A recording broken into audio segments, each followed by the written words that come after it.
in 5 minutes, probably not doing this justice at all, but I think today what we've done is we've actually not quite understood what's going on, which is cool because it means that any kind of mobility, any kind of social media is so complex, it's hard to understand. We've talked about what we've been seeing today is the formation of new cultures, but at the same time, the maintenance of old ones. I really like sort of like what Brenda was talking about, how mobility has led to different forms of care, and how that challenges even gender. Supriya, nicely told us about how even with communication there can be a lot of sadness because once that communication is cut off, there's a new kind of sadness coming in. We talked about how people who are displaced are actually using the digital space in order to create co-presence and creating these wonderful images which would have never existed if not for being disconnected. So when there's disconnectivity, there's also connectivity, but on another level, in another space. We talked about digital journeys. By the way, Associate Professor Shanton Chang, that's him now. Shanton was who we were channeling. We tried to do you justice. We talked about how the digital space changes. It is a journey as well, not just a physical journey, but whenever we are mobile, we also are mobile with the digital space. We talked about migrants in Singapore. We talked about migrants in Latin America, which was fantastic because it's good to actually talk about the Asia-Pacific where everyone else from outside the Asia-Pacific comes in, and we need to also remember that it's not just a circulation within the region, but it's also others coming in and joining. We talked about how difficult it is as well to get things like ethics, especially when you're doing things like mobility and combined with social media, combined with that digital space, because the digital space, we don't know what we're doing. I used to be on the ethics committee here, and everything was very confusing for us. We didn't know whether or not, is SurveyMonkey a good thing? And we had long discussions about that. It challenges our ideas about what we think is right and what we think is wrong. So this is what sort of like we've been doing. I'm not going to be long, but I'm going to do a bit of a plug. Now, in your pack, you actually have new books coming out, and those new books come from the speakers that we had today. Supriya Singh's wonderful book about money and migration, India to Australia and Australia to India, the communication of money and love. You've got Waning and Tanya and Fran's fantastic book on telemodernities, which looks basically at lifestyles and how lifestyles are changing, how lifestyles are connected to the media. I was a bit narcissistic, and I've got a few of my books inside. One is the one on my monograph, which is based on my work in the last few years on transient migrant identities. But the others are so much more exciting because they're edited books where a few people in this room actually have chapters.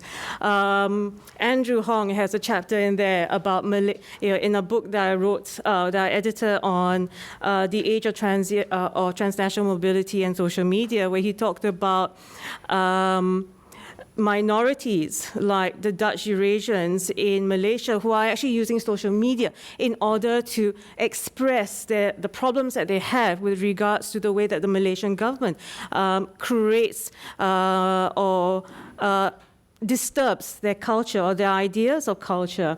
I have another book that I co-edited with Lee Tran, who is at Deakin University, where Joshua has a chapter inside. Actually, Joshua and Larissa have also a chapter in the book that Andrew has a chapter in as well. We also have a new exciting book series, which Susan Leong is editing. Is a series editor, and in that one, it's about new cultures, new societies in the Asia Pacific. Correct? It's about media communication and culture, not necessarily new, but we are most interested in emergent scholarship in these areas. So if you are, you have finished your PhD and you've got a commendation, please come and look for me and we'll talk about, publishing your book in the series. But even if you have done your PhD and completed ages ago, like we have 2 edited books that are coming out from ARC projects that are under consideration at the moment. So we don't exclude the people who have who are mature scholars, but we particularly love emergent scholars. Okay. Childish scholars are always the best.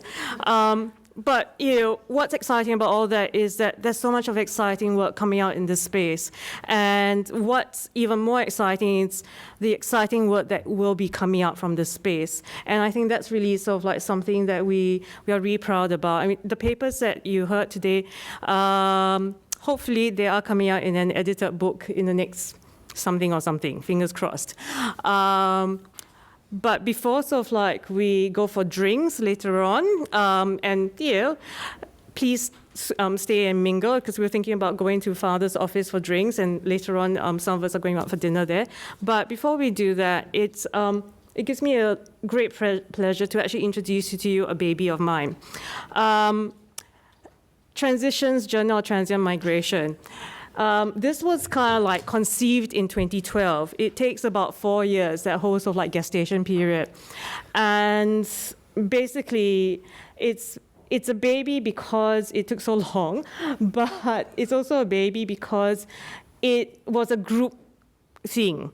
That doesn't sound very right, and I'm so sorry I said that. Rewind back, long day. It's a group thing because you start to work with people, and you start to work with people where you also develop relationships.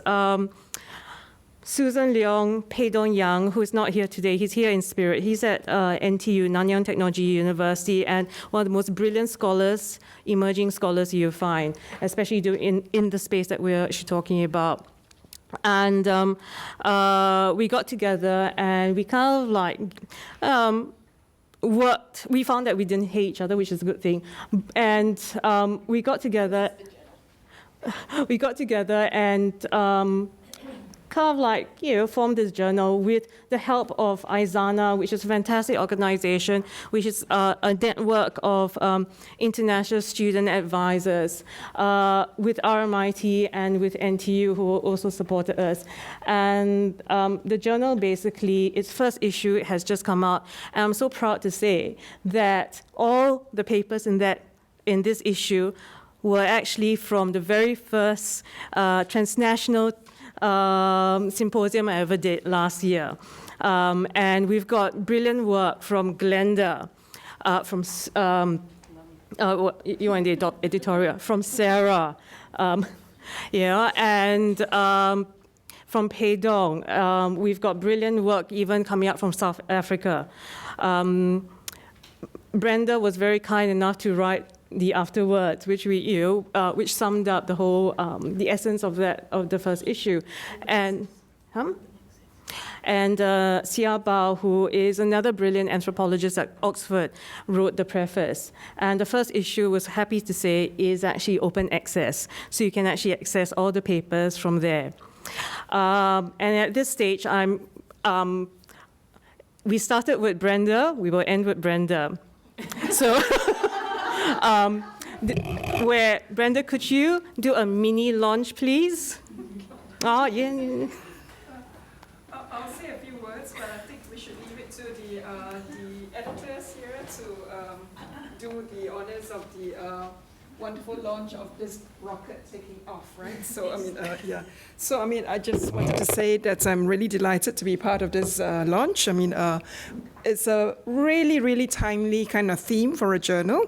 And transitions, as you see in the subtitle, basically foregrounds the significance of transient migration, which is a specific migration modality that I'm particularly interested in, because this is a kind of migration that's characterized by temporariness, transitoriness, impermanence, the ephemeral, the mutable, and the volatile. So these kinds of characteristics basically is very much part of what migrants go through in life on the ground.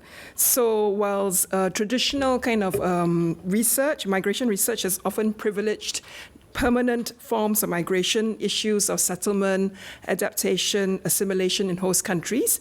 And I'm not saying that this is not important. What I'm saying is that given the kind of time-space compression that we live with, the very rapid advances in transport and communication technologies, as well as the flexibilization of both life and work cultures, what we see now is the shift from permanent kinds of forms of migration to much more temporary modes of migration. So this journal basically, I think, hits the nail on the head. Sorry, getting my hits. Of course, he hit the nail. So I mean, so yes, and so I'm in a sense, very pleased to see this.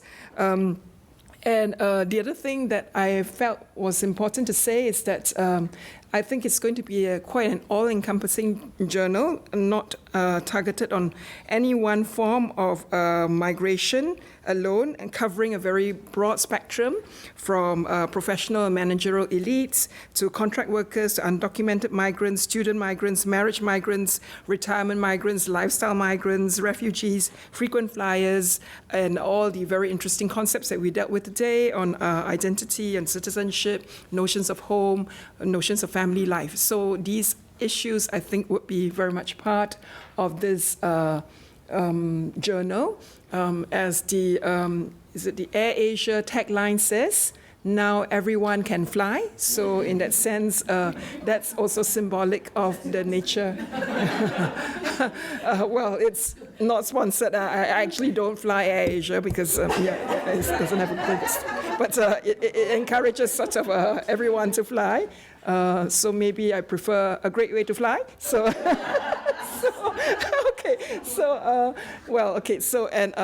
so jokes aside, I think it leaves me to congratulate. I mean, the two editors are here. I mean, Susan and Catherine, and of course Pei Tong, who I'll be seeing next week. So I'll be bringing back.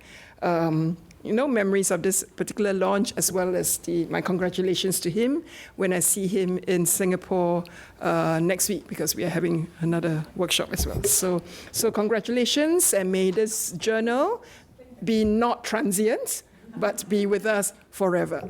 Thank you. Aha, I bet you thought that was the end, huh? No, just 2 minutes.